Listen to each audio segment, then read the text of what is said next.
Après. En bas sur la gauche, Lali et Daniela. Alors ce soir, Jérém Star s'est invité à la soirée de Lali, enfin il a été invité, donc pour le nouveau lancement DVD X de Lali, Lali Angels, dont elle est donc la productrice, réalisatrice et actrice. Et donc on va passer donc une super soirée en compagnie de créatures divines comme notre chère Daniela Martins. Es-tu contente d'être ici parmi nous? Bah, surtout d'être avec toi, oui. De voir Lali? De voir Lali aussi, qui est devenue une copine, on va dire. Donc entre télé-réalité, on se soutient. Qu'est-ce que tu penses de sa reconversion comme ça dans le X? Bah moi au départ j'étais un petit peu sceptique, mais c'est vrai que j'ai regardé son tout premier film et j'ai trouvé qu'il était assez soft et ça mettait la femme assez en valeur et c'était pas crade comme la plupart des films X. Donc moi j'aime beaucoup ce qu'elle fait en tant que star du X et je la respecte beaucoup, donc j'adore. Car vous l'aurez compris, Lali, ce n'est pas un film porno comme tout le monde. C'est un film porno où elle a décidé de rendre la femme beaucoup plus naturelle et d'apporter une touche esthétique et beaucoup plus moderne à la femme. Donc on va essayer de voir un petit peu tout ça tout au long de la soirée, si les femmes sont modernes. Merci de ton invitation donc à cette soirée pour le lancement de ton DVD Lali's Angels, où tu es productrice, réalisatrice et également actrice. Alors aujourd'hui donc, pourquoi tu as voulu autant t'investir sur autant de rôles? En fait, je pense que c'est une volonté de bien faire et de progresser. Je pense que c'est important. Rester cantonné à un rôle d'actrice, j'aurais trouvé ça dommage. Et comme je suis une bosseuse, j'avais envie de voir ce qui se passait de l'autre côté, quoi. Donc, réel, c'était logique pour moi. Est-ce que tu gardes des bons souvenirs de cette première collaboration avec Marc Dorcel? Et qu'est-ce qu'elle t'a apporté? Bien sûr, j'ai une excellente collaboration avec Dorcel. J'apprécie énormément de travailler avec eux. Ce que ça m'a apporté, j'ai rencontré beaucoup de gens. J'ai appris aussi un peu le métier rapidement parce que c'est sur un film. Mais ils m'ont beaucoup appris, donc et je continuerai de travailler avec eux, c'est sûr. Alors tu affirmes que ton but à travers ce nouveau film, c'est donc de moderniser la femme dans le X en apportant donc un côté esthétique et de faire en fait de la femme quelque chose un petit peu d'artistique et loin de toute cette industrie finalement pornographique. Quel est ton but en fait vraiment à travers ce film? C'est ça? But, c'est un grand mot parce que ça paraît très prétentieux, mais je pense que vu que j'ai commencé en fait par la télé pour ensuite arriver au porno, j'ai la chance d'avoir des médias derrière moi et si on peut essayer de véhiculer une image un peu plus propre, on dira au X, et valoriser la femme non pas en tant qu'objet, mais vraiment en tant que femme, dans toute sa beauté, son esthétisme, etc. C'est ce que moi j'aimerais arriver à faire, mais après voilà, ça paraît bien prétentieux de dire ça, donc on va essayer. Pour l'instant, c'est plutôt réussi parce que c'est vrai que j'ai demandé à Daniela tout à l'heure ce qu'elle pensait de ça et elle m'a, sans que je lui en parle, elle m'a dit elle donne un côté beaucoup moins trash et beaucoup plus esthétique. Donc tu vois, pour l'instant, ça marche. Tant mieux. Alors d'ailleurs, tu penses pas que de nos jours, justement, dans le X, on est trop dans la performance et trop dans le trash? Je suis complètement d'accord. Moi, mon film n'est absolument pas basé sur la performance. On est vraiment parti sur l'esthétisme, la beauté des femmes.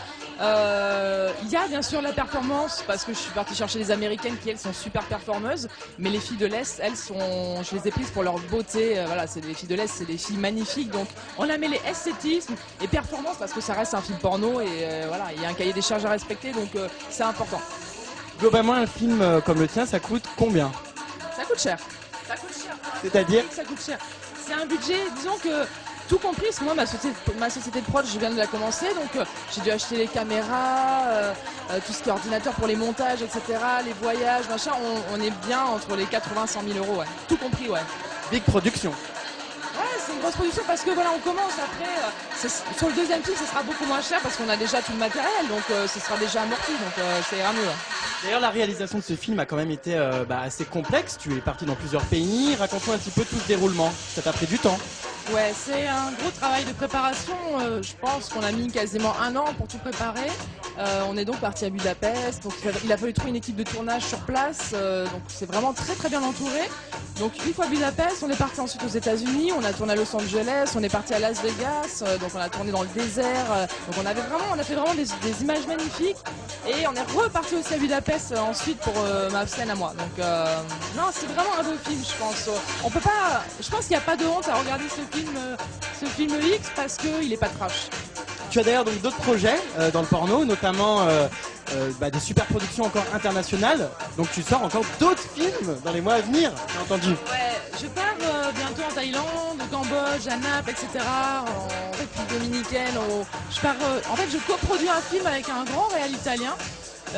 Donc c'est vrai que ça va être sympa parce qu'on va vraiment, je vais pouvoir m'ouvrir en fait au marché international et puis j'ai jamais bossé encore vraiment avec des étrangers donc ça va être quelque chose de vraiment très enrichissant et j'ai hâte. C'est une nouvelle expérience encore, ça va être bien. Alors avant le porno, on t'a connu effectivement donc dans Secret Story. Tu gardes un bon souvenir de cette émission, ça t'a quand même apporté pas mal de choses. Bien sûr, ce serait débile de cracher dans la soupe aujourd'hui. C'est un super souvenir, un peu comme une colonie de vacances que t'as faite il y a super longtemps. Mais ouais, c'était génial, franchement, ouais, j'en garde vraiment de bons souvenirs. Ouais. Dès ta sortie, t'as tout de suite songé au porno? Non, j'ai pas de suite songé au porno, c'est venu bien après, peut-être 1 an et demi après, je crois. Ouais. Qu'est-ce que tu penses de Michael Vendetta? Eh ben, moi, Michael Vendetta, j'aime bien parce que je trouve qu'il manie très bien les médias et puis voilà. Et puis moi, je suis un peu comme lui dans le sens où c'est quelqu'un de très cash, il a pas peur de dire ce qu'il pense et on a besoin un peu de ces gens-là à la télé parce que tout le monde fait les faux culs, tout le monde fait l'hypocrite et c'est bien d'avoir un petit Michael Vendetta de temps en temps. Donc j'aime bien moi. Qu'est-ce que tu penses de Jérém Star? I love Jérém Star. Tu développes. Non, non, faut mieux pas. Pourquoi? Si je raconte ce qu'on s'est dit à la terrasse l'autre jour, ça va faire flipper. Oui, c'est vrai, on va pas développer effectivement. Mais en parlant de Jérém Star, on parle forcément de gay. Est-ce que tu as du public gay? Parce que tu sais que là, c'est Télémarais et c'est la web TV des gays. Donc on veut un gros bisou aux gays. Un énorme bisou aux gays. Je commence à avoir un public gay. J'ai beaucoup de lesbiennes qui viennent me voir en show. Et ouais, non, j'adore. Ouais, je trouve ça super sympa. J'adore. Et je commence à m'intéresser aux filles. Donc, ouais, j'aime bien les filles. D'ailleurs, dans ton film, tu fais un duo lesbien. Ça a dû être horrible quand même, non? J'ai fait ça avec Gina Lynn, qui est super belle. Donc, j'ai pas pu prendre de plaisir parce que j'étais trop stressée. Mais t'inquiète pas, je me rattraperai la prochaine fois. Bah, écoute, merci pour cette interview. On peut donc télécharger ton film sur lali-officiel.com. Disponible en DVD donc le 1er juin. Voilà. Distribué par Marc Dorcel. Distribué par Marc Dorcel. Il sera disponible sur Dorcel Vision et sur notre site dès le 1er juin. On souhaite un énorme succès. On espérera qu'il se vendra encore plus que celui que tu as fait le premier, qui a été la meilleure vente du X français, un carton vraiment génial. Donc on ne souhaite que du bonheur. Et puis n'hésitez pas à visiter le site officiel de Lali, lali-officiel.com, pour voir toutes ces photos nues, mais également habillées. On te souhaite une super soirée. Merci. Bisous. Bonjour Léo, rebonjour.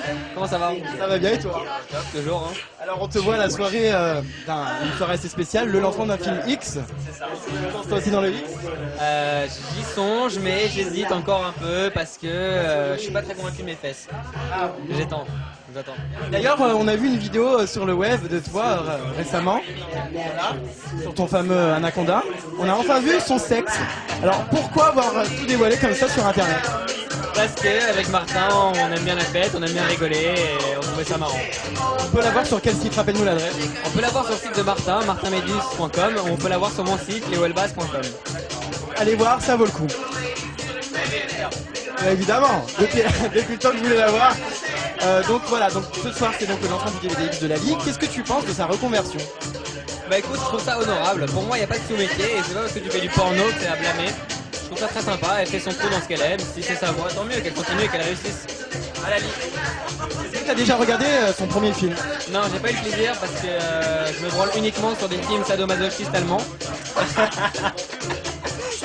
J'ai pas eu le temps de regarder encore. Et on va parler un peu de gays parce que tu sais que là tu es interviewé par Télémarais, donc la web TV des gays. Salut, moi je me fais croiser chez RN Wave dans le Marais. Salut à tous les coiffeurs de là-bas. Tu m'as dit que tu avais pas mal d'amis gays, donc tu t'entends bien avec eux. Bah j'ai jamais eu de problème avec eux plutôt. C'est bien. C'est bien. Mais tu sais, c'est comme le porno, c'est pas à blâmer, c'est pas une maladie, si t'es gay, zoophile ou... Voilà, c'est pas... Tu fais ce que tu veux quoi, t'es libre, si tu t'amuses dans ce que t'es, tant mieux hein. En tout cas, t'as fait pousser tes cheveux? On a fait ça, ouais. Je préfère avant. Non, c'est pas mal, mais je te préfère en rasé. Enfin, Spécialement pour toi alors. on te souhaite une bonne soirée, ne bois pas trop. Non, je conduis, je fais ça d'avance, au revoir. Tu conduis un scooter. Non, une voiture. Pas d'accident de scooter cette fois-ci, attention. Elle est déjà cassée, hein. C'est fini, hein, l'un dans l'autre. Bon allez, Jérém, merci. Bonne soirée, à bientôt.